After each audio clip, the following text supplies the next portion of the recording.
Welcome into the Minor NIL Lounge. I'm your host, Andrew Minor, with the NIL Report, and today we have Claire Romo joining us from Southwestern Volleyball over in Austin, Texas. Claire, how are you doing today? I'm doing good. Thank you for having me. Of course. Thank you for joining. You're a setter, you're a volleyball player for Southwestern, a Division III university just outside of Austin. But for those that don't know who you are, if you don't mind, kind of telling us about yourself a little bit. Yeah, so I'm a junior. I'm from the Dallas area. Been playing volleyball for a really long time, and have continued to keep playing in college. I really enjoyed my time at Southwestern, and I'm a kinesiology major, and I'm involved in a lot of other organizations, on campus, not just volleyball as well. Awesome. Yeah. So starting, you said you've been playing volleyball basically forever. When did you start, and kind of when did you know that this was kind of your passion of, like, kind of you love the game and a sport that you wanted to continue in college? Yeah, so I started playing, my gosh, I was really little. Just like playing rec. I think I was like in third or fourth grade even. And then I started playing club throughout middle school and high school. And then once I got to high school, I was on varsity all 4 years. And like volleyball was just always nonstop. I mean, you go from club straight into school volleyball, and so it's like all year round, basically growing up. And so I really just wanted to keep playing. I loved just being in the gym. Like there was times where I just didn't want to leave when practice was over because I just wanted to keep playing. And I just love that competitive feel that volleyball gives, and I'm still going today. Yeah, you haven't stopped. How did you find yourself to be in the setter role? Did that come naturally to you, or for those that don't know, No, setter is the quarterback yeah. volleyball offense. So I'm just kind of curious there. Yeah, no, I actually started out like hitting as a hitter when I was really younger. And then I kind of got to that point where I stopped growing and everyone else kept growing. And so they were just kind of like, hey, like you have like good hands, like you should try setting. At first it was a little frustrating because I was like, I just wanted to have it down, like pick it up. But as soon as I got comfortable with it, like I'm like I really enjoy like setting now, and like looking back, it's been a good place for me to be as a volleyball player and athlete. Definitely. And obviously, when did you make that transition from hitting to setting? Um, I was still pretty young. I think I was in middle school, maybe. Yeah, almost like getting into high school, like right before. Yeah, Yeah. Okay. So right before going to high school is when you made that transition. Like you yeah, said, that's a challenging transition to make. But then yeah. you It's went very on and you technical. became, yeah, very technical. You went on, you were named Setter of the Year twice in high school. So, kind of what was that journey, like to where you kind of perfected that craft? Yeah, I think just in high school, like I played with a lot of high level athletes. And like my teammates, they were all like super competitive. A lot of them who are now still playing at the Division I level. I think they just like playing with that type of competitiveness and like high level, kind of like pushes you to like be better and provide for your team. Because as like my role as a setter is to do the best I can so that someone like a hitter can put the ball away and be in the best position possible. Right. And, Southwestern, you guys had a great season this year. You went all the way to your conference championship game. You had a run in the NCAA tournament. What was the best part about this year for you? Yeah, so we actually went to the NCAA tournament my freshman year. So I guess that was now 2 years ago. That was just a really cool environment to be in, especially because coming into the season, I don't think we had a lot of expectations for our team. Mm, And so it was really cool to see that like we could just go on the court and like play our game and not have to think about the pressures of trying to win or trying to be the best or whatever. Like we were just going to play volleyball. mhm. And that season was just really good. And um I think a lot of us were surprised, but like we were really proud of the work we put in, and it was a cool experience to just be um at another level, I guess. Like going into the tournament is a whole nother like competitive environment and a whole nother feel, like compared to just being like in your conference tournament or just Sure. playing regular games. Sure. And I'm sure that was the same experience this year as well when you went back to the tournament then, huh? Yeah. Yeah. What is it like for you when you're setting and you're having to manage, you're managing the offense, you're managing the team. What is Mhm. like, how do you, I guess compartmentalize that, all those responsibilities, all those different hitters, et cetera. Yeah, I think sometimes it can be overwhelming, especially when you're in a tough spot. But I think like for me, I try to just like remain like cool, calm, steady, to have that like bring that presence on the court where everyone like we're not everyone's like just freaking out and like it's like what's going on, but just like okay, take a deep breath, like reset, like here's what we're gonna do, and Mhm. we're just gonna like do our best and see what like comes out of that. Definitely. Was there any, has there in your career, there been a moment where, that you reflect back on where it's like, all right, we took a deep breath, we hit the reset button and we were able to, respond, come back to win. Mhm. Like we prepared really well for this particular team and, we upset them. Is any moment like sticks out to you? Yeah, I think, I mean, there's a lot of times where you get stuck in a rut and you're like, what do you do? But I remember my freshman year, we were playing Colorado College and I think the conference tournament. And like literally during the regular season, every time we played them, we was always close. We always lost. And I just remember in the tournament, conference tournament, something clicked and we were just like turned on and we're like, okay, we're going. It was a pretty close game, but like we pulled it out, and that was like a time where I was like, okay, like everyone's on board. We all know what's going on. We all have a common goal. Like we're gonna do this. And so like that was probably one of the like best like rewarding like games that I can remember while being in college. That's awesome. You mentioned you do a lot of other activities on campus. You're involved with a lot of other organizations. What are a few of those organizations? What else are you involved in? Yeah, so I'm in Tri Delta sorority on campus. And I'm like I have director positions within that, and that keeps me pretty busy as well. And then I'm also in another on-campus organization. It's called Student Foundation.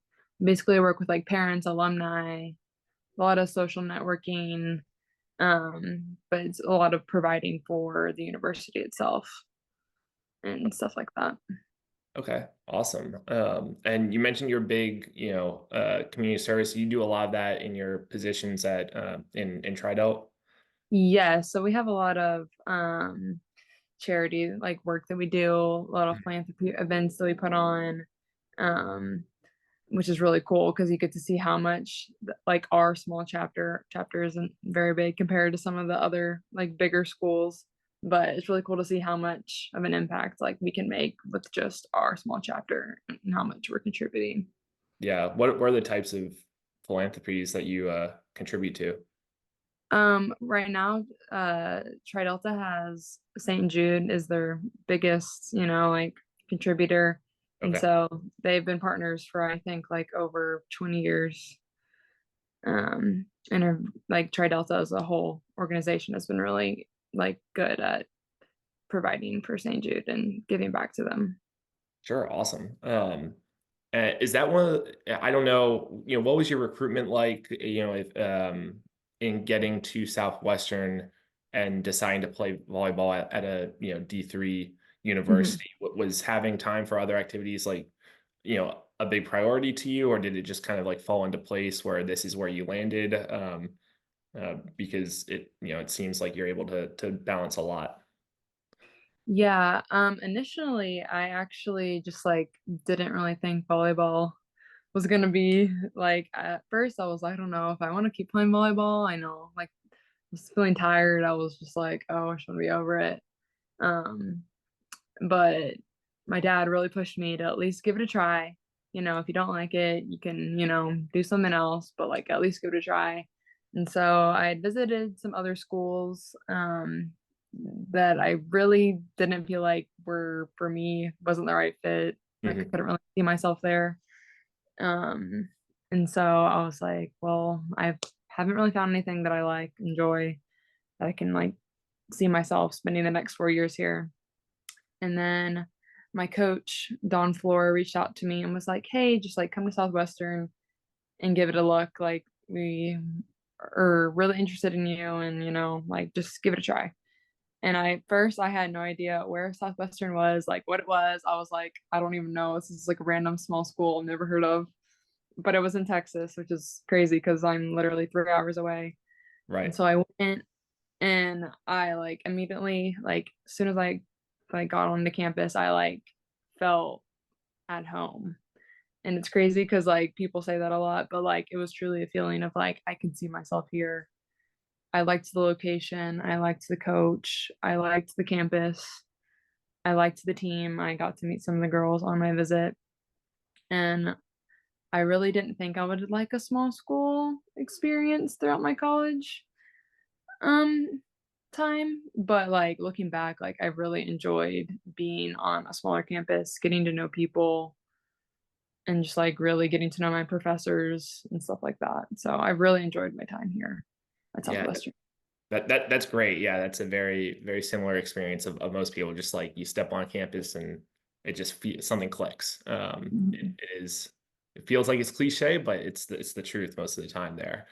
Yeah. Having that small campus feel where you can get to know your professors, how has that translated to your studying, kinesiology and wanting to go into, PT afterwards? How has that been? It's been really good. It's really good to know that your professors like care about you, not only as a person, but as an athlete, because they have lots of athletes in their classes and like just really getting to know them and like just go to them with like any problems or situations that might occur and like they like 100% like have your back and are willing to like help you through and like just accommodate you in every way, which I really appreciate. Yeah. What made you kind of choose this career path? What's your goal, post graduation? Yeah, so I've always kind of been interested in kinesiology. I mean, I feel like since I was really young, when I even found out like what kinesiology was, I was like, oh, that sounds really interesting. Um, and just like being an athlete growing up, like having to go to physical therapy, like sometimes I just like the way that the therapists interacted with people and getting them to a place where they could be better and, like function like normally and like competitively for athletes, it can be hard in that situation to be like injured or going through rehab and stuff like that. So I like the progression that those therapists like have on their lives and, you know, sports and stuff like that. So I thought that was really cool. So I've always just kind of been interested in that. Throughout college, I've done a lot of internships and like jobs, shadowing PTs and working with PTs. So it's really just grown my interest too Okay. in that. Yeah, that's great. Did you have a pretty big injury that you've had to overcome, that sent you to PT or just like little things here and there? Yeah, just like super minor things, but I Yeah. mean, seeing other teammates, like go through major surgeries and then coming back and they're like playing like a year later. So it's really cool to see the progress of people when they're injured to return to play.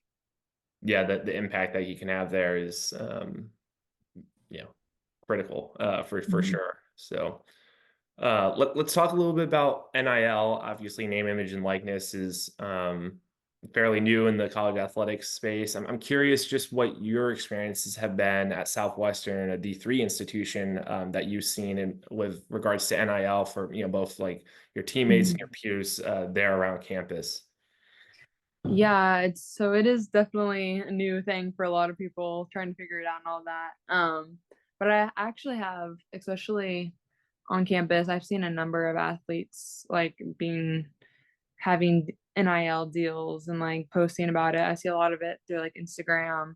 Um, People are like sponsored by Brooks running shoes or I have a teammate who's sponsored. She's gluten-free, so she's working with a gluten-free cookie company, stuff like that, and Oh, that's promoting very cool. products. Yeah, and there's some football players, like showing off their products that they're working with and stuff like that. So it's kind of cool that people are getting involved with it, even at like the Division 3 level.